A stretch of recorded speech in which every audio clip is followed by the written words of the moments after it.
อันนี้ไปเอาใช่นี่นะทะเลอยู่หันอยู่บ้านชวนกเวเห็นโอ้ยบงอันนี้นะบงอยู่ไสนี่มันบงแล้วนี่บงนี่ก็บกกับปรือนะบงบงอันนี้มื้อนั้นได้กินมื้อมันสิเป็นยังมื้อนี่แบบมันโอ้จักเว้าจ้าหักแม่บ่ฮู้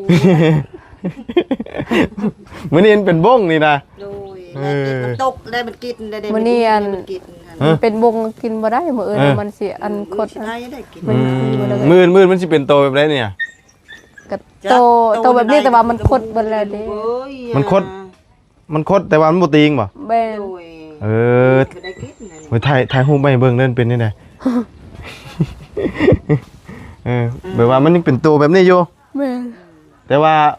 มันบ่ติงมันบ่ตายมันคดแม่นโอ้อันแบบมันตายแบบนี้กินบ่ได้บ่บ่กล้ากินบ่บ่มันสิคุ้มๆมื้ออื่นแล้วมันขี้เบิดเด้มื้อมันขี้ออกเบิด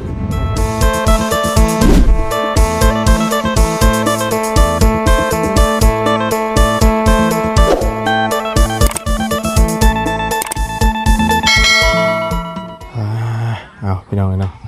เดินทางมาฮอดมาถึงกันตอนค่ำๆซ้ำพี่น้องเลยแวะเข้ามาถามข่าวทั้งหัวก่อนพี่น้องเลยเนาะมาวันนี้กับแปนเบิดแหละพี่น้องเลยเนาะผักหญ้าขาหุ่น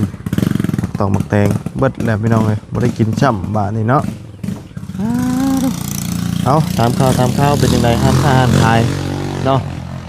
ได้ดำเนินการยกย่อตั้งมื้อใดพี่น้องเลยเนาะมาวันนี้ก็เห็นทั้งไม้ทั้งตอกทั้งบล็อกเสาเนาะถือว่ากะเกียมเลยได้นี่เนาะสบายดีพี่น้องกันเบิดสุขุสู่คนเนาะพบพ่อกันตอนค่อยคำลงแรงเนาะเป็นจังใดห้านค่าห้านขายเฮามื้อใดสิได้ย่อเนาะมื้อใดสิได้ย่อ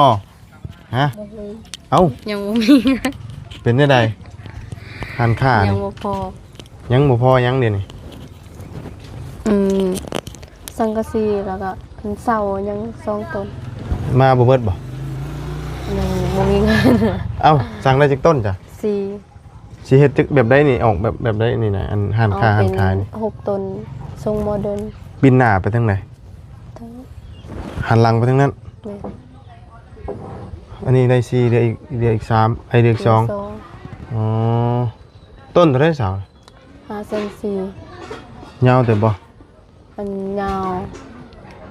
3 เมตรยาว3 เมตร5 เซนแต่วันหนามันนี่บ่ใหญ่เนาะหนา12ซ้ำกันก็เป็นเสาอันนี้บ่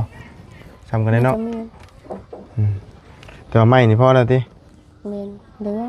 ไม้นี่เดืออีกเนาะไม้นี่โอ้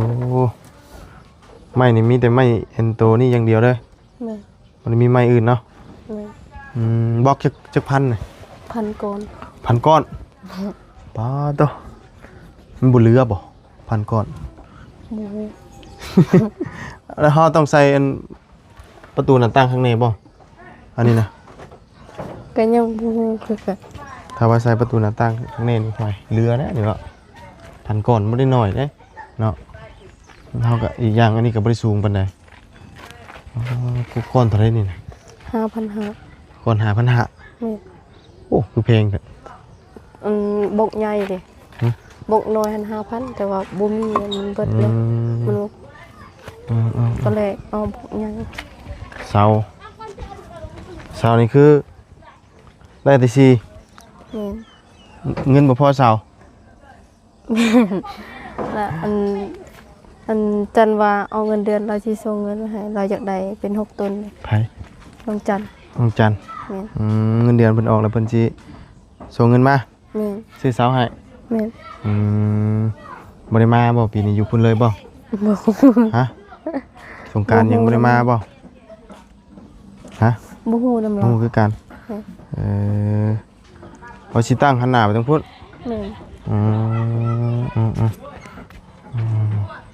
ว่าไงคือตั้ง6 ต้นเนาะตั้งจากนี่ไปฮอดไซส์นี่นะเอาแบบก่อตันกันไดเฮือนได้บ่เอาแบบว่าก่ออ้อมบ่ได้บ่ บ่ เอ้าอัดตึบเลยบ่อัดทางขึ้นแล้ว แล้ว นะ ก็ว่าอันสิขยายมาอีกให้เขาเจ้าพอด พอดนี่ไหม แม่น อ๋อรุดเข้าตารางเลยบ่ ก็สิถมตารางเฮือนเลย บัดนี้ก็ตารางเฮือนก็พอดีเตี้ยตะปุดเนาะ แต่ยังบ่มีเงินถ้ามีเงินก็สิขยายขึ้นไป โอ้ถ้าว่าเอาขึ้นมานี่ก็เป็นท่วมบ่ได้2คันนี่นะบันไดนะเนาะก็ยามันเนาะดีกว่า ดีกว่าน้ำมันเข้าเนาะ เนาะ อืมโอ้แต่ว่าบล็อกนี่ได้เนาะรู้สึกว่าสิลายอยู่บล็อกนี่ตามคิดเบิ่งแหน่พันก้อนมันก็ลายอยู่แล้วเนาะนี่ก็บ่ได้ใหญ่ปานใดพันก้อนเบิดจักล้าน มันรวมทั้งบล็อกกับอันเซาอัน7,660,000 7 ล้านพอดีโอ้เด้อบ ล็อกนี่ก็5.5 ล้าน แพงตัวน้ำบล็อกเนี่ยเนาะมันไปตัวน้ำบล็อกเนี่ยนี่หลายวะเนาะเพราะว่าไง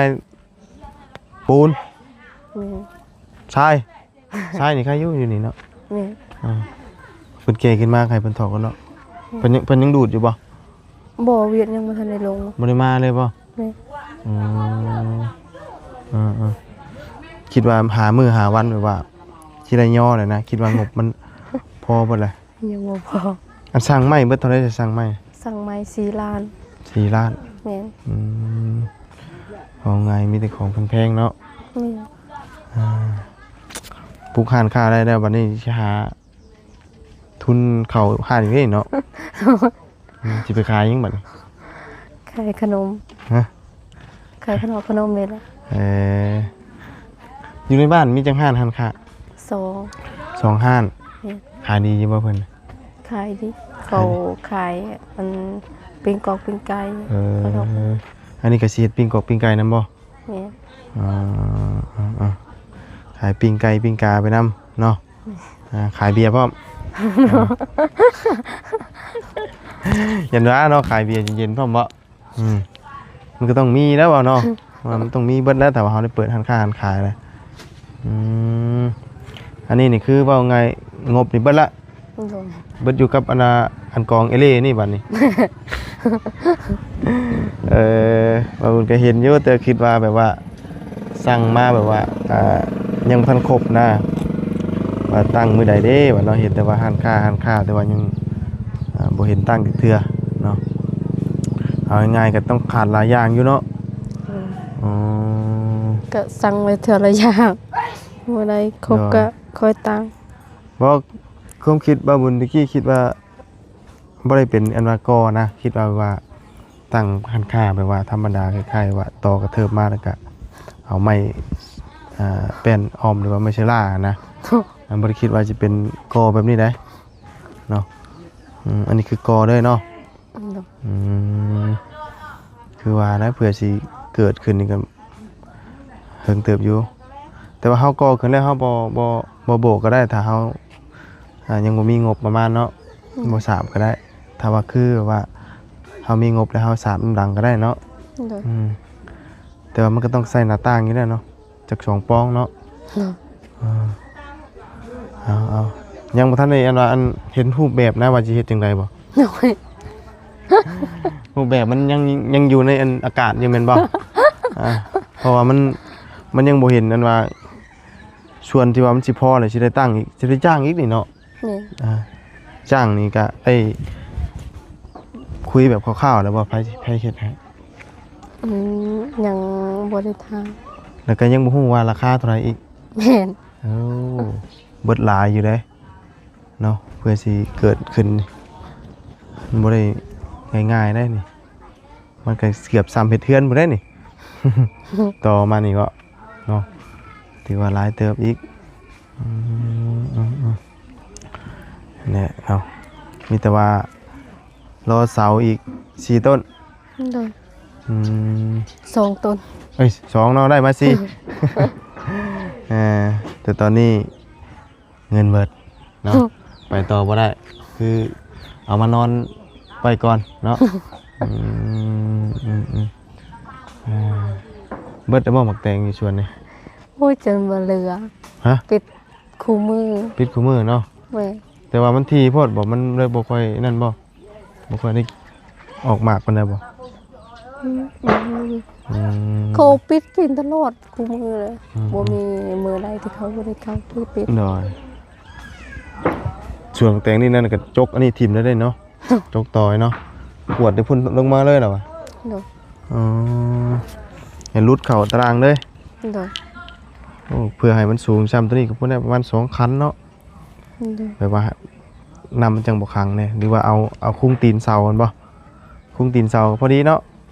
โดย ตีนเสาน่ะมันก็สูงขึ้นมันก็สิบ่เข้าเนาะอืมเอาไงห้านขายตอนนี้บ่มีวี่แววเนาะ โดย อืมบ่มีวี่แววสิเกิด โดย เท่ากับเงินที่ว่าอาจารย์เพิ่นมามอบให้นั่นซื้อเครื่องเบ่แล้วเนาะอืมในบัดนี้ค่าสร้างอีกนี่เนาะค่าสร้างก็สิบ่ต่ำกว่า7-8 ล้านอยู่แล้วนี่เนาะคำบ่กลัวเผลอๆยัน10 ล้านหมดเลยเอ้ามันเป็นกอพร้อมเนาะขันต่ำนะแค่ประเมินไว้ซื่อๆหรอกครับอะยังบ่ทันฮู้เนาะคือบ่ถามคร่าวๆเบิ่งจ้ะ ยังบ่มีเราบ่กล้าถาม บ่เฮาต้องมีถามคร่าวๆว่าอันนี้น่ะสิปลูกกว้างใหญ่ซำใดความหอมความกว้างจะเอาประมาณใดนี่นะ ฮะ ประมาณบ่ทัน ฮะ บ่ฮู้ โอ้โหเองเลยยังคิดบ่ออกเลยในหัวนี่โอ้หรือว่าไปนี่หาบ่มาพี่6บ่หรือว่าจังได๋หั่นน่ะเนาะ5 คูณ 6นี่นะหรือว่า4 คูณ 5เนาะแต่ว่ามันน่าจะประมาณ5 คูณ 6เนาะตามที่เบิ่ง5 คูณ 6มานี่ก็สิลาวๆซ้ำกับเพื่อนเจ้าเลยเนาะ น่าจะอันก็ประมาณหันมานี้คำตั้งนี่ตั้งมุมนี้บ่เสาหรือว่าเอาประมาณใดเอาช่วงไหน ตั้งมุม ตั้งนี้เนาะ นี่แล้วว่ามีเงินแล้วว่าสิยับขยายไปซัพพอร์ตให้ ว่าง่ายถ้ามีเงินนี่จกตัวนี้เขาถิ่มเขาตารางเลยก่อนเนาะจะง่ายเนาะ ให้มันกว้างเลย ให้มันกว้างจกตัวนี้ถิ่มตุ้ยเขานี่เนาะฟอดลงมานี้ดันเขานี้เนาะมันจังดันง่ายถ้าว่าคือเขายังไม่ได้ปลูกตัวนี้ก่อนเนาะคำปลูกตัวนี้ก่อนนี่ก็มันสิดันยากนั่นแต่ว่าคือว่าอะไรตัวนี้ก็ยังบ่ทันได้ฮู้ว่าสิได้สิตั้งย่อมื้อใดเนาะ ยังอีกเฮิงอีกนานอยู่ครับเบิ่งน้ำกันเนาะว่าสิได้เกิดเมื่อใดร้านค้าขายเบียร์เย็นๆพี่น้องเลยเนาะบอกพันก้อนเนาะเกือบก่อเฮือนหลังหนึงอยู่นะ บอกพันก้อนนี่ก่อนี่นะว่าเหลืออีกก่อเฮือนจัน อ้อมนี่เหลือ เหลือเอามันต่ำๆนี่เผื่อใส่วงกบวะ ก่อนี่นะเขามันสิเหลือแล้วว่าสมมุติซื่อๆแล้วมันคือซีเมนต์อยู่แล้วเนาะตากยังจันนั่นน่ะ จักนำแม่ ฮะกัญชาบ่ บ่ฮู้ แม่นบ่กระตก ก็โดดไปเตียงนั่นเด้ คือหยังก็ ไม่หยังก็ผักกาดอันตัวเขาเที่ยวอันเฮ็ดอันน้ำผักนะ โอ้ แล้วก็เอามา แล้วเฮาสิไปเฮ็ดหยังบัดนี้ แม่บ้านบ่เตียง เฮาก็สิไปกินอีกบ่นี่น่ะ จูดเอา ฮะ จูดเอามันหายมันแห้งก่อน จูดได้เฮ็ดได้บ่ อันนั้นช่วงพักอันนี้พักกา เฮ็ดน้ำผักให้มันเป็นสีดำนะ บัดนี้เฮาต้องไปเผา แม่น ไปเผาแล้วมาตำบ่ บ่ฮู้ จูดเอาเนี่ยกินไม่ยังแซ่บ เห็นมันดำไม่กินเมี่ยงกินชมเนาะมาจักน้ำหรอกเลยเนาะไปนั่งเตียงคนดับบานเลยโอ้ยมาหอดกำหนึ่งข้าวบ่ได้ยังกินแรงมั้นี่ บ่ เมื่อตอนนักเล่อย่าบอกว่าเอานักเล่อันเป็นนอนมากิน บ่มื้ออื่นมื้อนี้คังไว้มื้ออื่นมามันเป็นบก มื้อนี้ยังเป็นบ้องบ่ แม่นมื้ออื่นแล้วมันคด มันยัง แม่นบ่ มันเป็นอันนั้นนะ มื้อนี้มันเป็นนอน แม่น มื้ออื่นมันสิเป็นหยัง เป็นแบบมัน เป็นนักแน่บ่บ่นะมื้อนี้เป็นนอนมื้ออื่นมันก็สิบ่เป็นไว้ปานนั้นติ โบมันเป็น ใช่มาเบิ่งดูมื้อนี้อ่ะมื้อนี้เป็นบ้งแล้ววะให้เบิ่งสิเบิ่งเงินใช่ มื้อนี้เป็นบ้งแล้ววะ แม่น ยัง เมื่ออื่นแล้วมันก็คดมันก็สิเป็นอันนั้น ได้กิน มื้อนี้น่ะเป็นบ้ง ดู เออใช่อันนี้ไปเอาใช่นี่นะ ทะเลอยู่หันอยู่บ้านชวนกเวเห็น เอ้ยบ้งอันนี้นะ บงอยู่ไสนี่มันบงแล้วนี่ บ้งนี่ ก็บอกกับปรื้นะ เด้ เออบ้ง บงอันนี้มือนั่นได้กิน มื้อมันสิเป็นหยังมื้อนี่ มันแบบมัน โอ้ ค จั ด ก มัน เว้า สิเป็น จ้าคำแม่บ่ฮู้ มื้อนี้มันเป็นบ้งนี่นะ โดยมันตกได้มันกินได้มันกิน มันเป็นบงกินบ่ได้มื้ออื่น เออ มันสิอันคด ได้ได้กิน มันคือบ่ได้ มื้อมันสิเป็นโตแบบไรเนี่ย ก็โตแบบนี้แต่ว่ามันคดเบิดแล้วเด้ มันคดแต่ว่ามันบ่ตีงบ่ แม่น โดย เออ ได้กิน ไว้ถ่ายรูปไปให้เบิ่งเล่นเป็นนี่แหละ เออแบบว่ามันยังเป็นตัวแบบนี้อยู่ แม่น แต่ว่ามันบ่ติงมันบ่ตายมันคด แม่นี่ เออโอ้อันแบบมันตายแบบนี้กินบ่ได้บ่ โดย บ่กล้ากินบ่ บ่มันสิคุ้มๆมื้ออื่นแล้วมันขี้เบิดเด้แล้ว มือมันขี้ออกเบิด แม่น โอ้นี่เด้บ่ง่ายกระบ้งกันน่ะ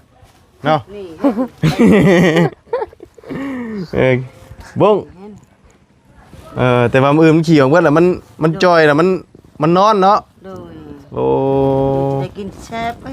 นี่แบบนี้มันเป็นมื้ออื่น เพราะมืออื่นเป็นแบบนี้ โดย โอ้คือคำแบบนี้เบิ่งค่ะมืออื่นนี่เป็นจังซี่เนาะ กินด้วย อ๋อมื้อนี้มันคือบ่เป็นจ้ะ บ่เป็นมื้ออื่นยังได้กิน มื้ออื่นเป็นไว้ติ โดย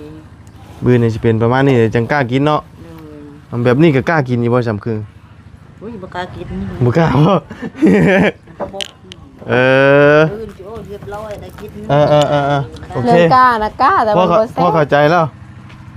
เนาะ เรื่องกินนั่นแบบนั้นก็กินได้แต่ว่ามัน กินได้บ่ แซ่บมันสิคุ้ม ขี้ค ๆมัน ม ยังบ่ทันเคีย ๆจะกินบ่แบบนี้ มันกินทะเลเลย เคยกินอยู่บ่จ๊ะ แต่มันคุ้ม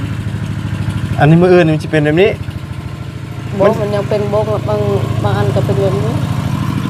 มันสิได้เป็นง่ายบ่แบบนี้น่ะ ถ้าว่าให้มันเป็นแบบนี้ต้อง2มื้อ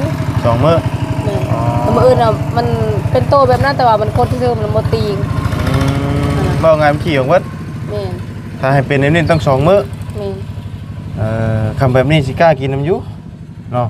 โอ้แบบนั้นหันแซ่บ แซ่บกับบ่กล้าปานใดเด้อตัว เสียนยังขัวแล้ว บ้งเนาะ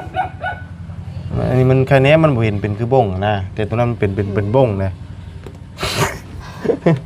ติ่งดุย ถ้าให้มันเป็นแบบนี้เอาข้างแต่มื้อนี้มื้ออื่นแล้วมันออกแดดร้อนแล้วตอนแรกมันเป็นแบบนี้ มาแล้วมันก็เป็นเป็นกระเบื้อได้นี่เนาะ แม่น เป็นเป็นกระเบื้อนี่นะขั้นตอนเพิ่นลายนั่นนี่เนาะขั้นตอนเพิ่นเป็นนี่เป็นบ้งอันแรกๆแล้วก็มาต่อมาเป็นแบบนี้เนาะแล้วก็เป็นกระเบื้อหรือว่าผีเสื้อผีเสื้อใจร้ายนี่พี่น้องเนาะคือซีเมนสิมันกว่าตัวนั้นอันนี้นะเนาะ บางคนเขากินดิบเลย เป็นบ้งตอนนั้นยังเป็นบ้งอยู่ไผไปเก็บเราบ่ไปเก็บฮะเก็บมันกกปักขี้เล็กแล้วปะ แม่น มีแต่ยามนี่เลยเนาะ แม่น อยู่บ้านบ่ได้สร้างหาเลยเนาะบ่ได้เคยหาที่เทื่อเลยตับไอ้กับกกปักขี้เล็กหมู่ว่ามีคือกันบ่ มันก็บีเบิดนั่นแหละ มันมีเฉพาะกกขี้เล็กบ่ แม่น กกอื่นบ่มีเนาะอ๋อ มันกินแต่ตันทีเล็ก เบาไงบ้งขี้เล็กเนาะ แม่น เลยมือมันขี่เบิดมันสิคดมือหื้อมันจะเป็นแบบนี้เนาะเห็นเพิ่นเก็บลายอยู่ได้ตามยิมทางนะเบาไงคนเขตเซโปนอันทั้งนี้กินเบิดเนาะ อืม ทางใดก็กินเบิด บ่ทางบ้านบ่เคย บ่เคย บ่เคยบ่มีบ่เคยกินได้แต่แบบนี้ก็ยังบ่ได้เคยกินครับ เพราะว่า แม่น บ่ลาวเราเคยกิน ฮะ บ่ลาว บ่แล้วเคยขั่วกินอยู่ไสก็ไปก็เคยขั่วตอนอันแบบนี้นะลืมน่ะบ่จื้อเลยหากแบบนี้กล้ากินอยู่คำแบบนั้นก็บ่กล้าปานใดยังเป็นบ้งเป็นตูเยอะอยู่นะเนาะบ่กล้าแบบนี้ถือว่าโอเคอยู่ตอนนั้นมันยังเป็นอันน่ะบ้งเป็นหัวเป็นนั่นนี่อยู่บ่กล้ากินตัวน่ะเนาะคือว่าแล้วเพิ่นเคยกินได้ทั้งนี้เนาะเป็นอาหารหลักได้ยามนี่เนาะ แม่น เพราะเห็นอะไรย่างมาตามทางเห็นเพิ่นเก็บอยู่ในปุกกุกขี้เล็กเก็บใส่กระยังมาขังไว้เนาะ แม่น ขังไว้ไอ้ขี้มันออกระหว่างกินแบบนี้กับกินเป็นบ้งนิยมกินตัวใด มันโตมันขดอันน่ะโตมันขดอัน แบบนี้บ่กิน แบบนี้มันบ่แซ่บเด้ เป็นยังไงโดยกินแบบนี้เนาะเอากินแบบมันขดเนาะมันงอเข่าเป็นบ่ แม่น งอคำเขา มันบ่ตีงนะว่าไงมันคล้ายขี่เนาะเบิดเนาะ แม่น แต่คำบ่กล้ายังบ่กล้ากินน้ำอยู่ได้คำมันยังเป็นโตแบบนั้นนะคำมันเป็นโตนี่สิกล้ากินนั่นอยู่ ญาติหยัง ย่านนั้นมันบ่เคยเนาะเฮาบ่เคยเด้เอาไม่นี่กะไม่นี่มันทั้งเบิดจักเซนนี่นะ 40 40ไม่ก็บ่ได้งามปานใดเนาะ4เมตรบ่นี่ ไม่ในบ้านนี่บ่พาหรือว่าสั่งเอา แม่น สั่งคนในบ้านนี้อันนี้เพิ่นมาส่งมาได้สำบอก 4-5 มื้อแล้ว มาพร้อมกันกับสาวเลย แม่น สั่งใช่ อยู่บ้านดง อยู่บ้านโดงบ้านสะแล้วบ่ แม่น เจ้าเก่าเจ้าเดิมเนาะที่ว่าเพิ่นเคยมาส่งเฮ็ดห้องน้ำห้องในเนาะเอาจักยามไหนมันสิเกิดเนาะเพราะว่าตอนนี้เงินเบิดเนาะรอไปเรื่อยๆเนาะเท่าหาเงินได้คำหาเงินบ่ได้บ่มีมากอ่ะอยู่จังซี่แล้วเนาะ โดย ความฝันอยากมีงานค่าแต่ก็ยังบ่ถึงจุดหมายเนาะพอได้เปิดขายปิ้งกบปิ้งไก่เนาะ โดย ปิ้งงัวปิ้งหมูเนาะทุกปิ้งนะว่าทำเฮามีนะครับปิ้งขายพอได้ขายแม่นบ่ขายในบ้านคิดว่าบุ้งไตคอนะ ไก่กาตายเบิดแต่บ่บ่ได้เลี้ยงตัวบ่ฮะ แม่นบ่เหลือจักโต เบิดคักเลย แม่น เด้อ เหลือแต่อันไก่เวียดอันตัวนี้ บ่ไงข้อข้างเลยนี่เนาะไก่ตายเบิดพี่น้องไอ้บ่เหลือจังครับไก่คือว่าแล้วมันถึงยามตายภาคมันเบิดเลยนะมันไม่ได้เหลือนะฝนตกบ่ทางนี้ บ่ คือเป็นเปียกๆจ้ะ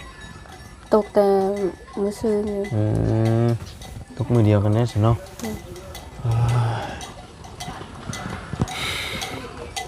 กำลังนึ่งข้าวอีกเทิงอยู่เนาะเราก็ไปหาเก็บนอนเนาะเก็บบงลักแร่นะครับเป็นลักแร่ตอนนี้ท่านได้เป็นลักแร่เอามาขังไว้ก่อนเนาะมื้ออื่นกินได้มื้อคือเป็นแบบนี้กำลังข้าวแรงเนาะเนี่ยพระบุญก็หากันมาฮอดนี่นะเนี่ยเข้ามานี่เลย หาก็ขึ้นมา แม่นมากับ คิดว่าอายสิลงมา บ่หากันมาเมื่อนอน3คืนเนาะมากับประตูน2คนเอาเมื่อกับแกรถมากับแกรถเนาะจักมันจะแกมายัง เมื่อกับแกมากับแกแกก็ไปกลับมาอยู่ไม่ได้เอาไปขาย มันแล้วซะเนาะป้าชาวบุญกันซื้อบักเชอรี่น้ำมาต้อนเนาะ กินข้าวกินน้ำก่อน กินยังว่าก็กินบ้งบ่กินนะ ครับบักสลีกันนะ ขอบใจ จักสิซื้อหยังเอาเพิ่นก็ได้เนาะเอาบ่กินเด้อนอนเด้อแม่นมเด้อ มื้อนี้บ่กินเด้อบ่ขัวมากก็ได้ให้มันเป็นนั่นก่อนสิกินเนาะมื้อนี้ยังบ่กล้ากินน้ำมื้อนี้ ไปๆซะเนาะมาบุญกันสิล่ำลาเลยเด้อโดยไปอยู่ดีมีแฮงสบายดีเด้อเนาะเดี๋ยวพบเจอกันใหม่พี่น้องเอ้ยเนาะหันค้าหันขายแล้วกะอดใจรอเนาะจักยามใดเสาก็ยังบ่พอเนาะค่าส่งค่าสร้างกันห่วยประมาณลายอยู่ได้พี่น้องขั้นต่ำก็อยู่ราวๆ10นี่แหละขาดหมายไปได้เนาะขนาดเฮ็ดห้องน้ำมันยัง4ล้านเลยเนาะอันนี้มันก็สิใหญ่กว่าห้องน้ำอันนั้นก็ประมาณ8ล้านจ้ะเนาะขยายไปอีกไปแล้วเนาะแดดส่องตาเลยนี่ไปเลยเด้อประตูเด้อไปเลยเด้อไปดีเด้อ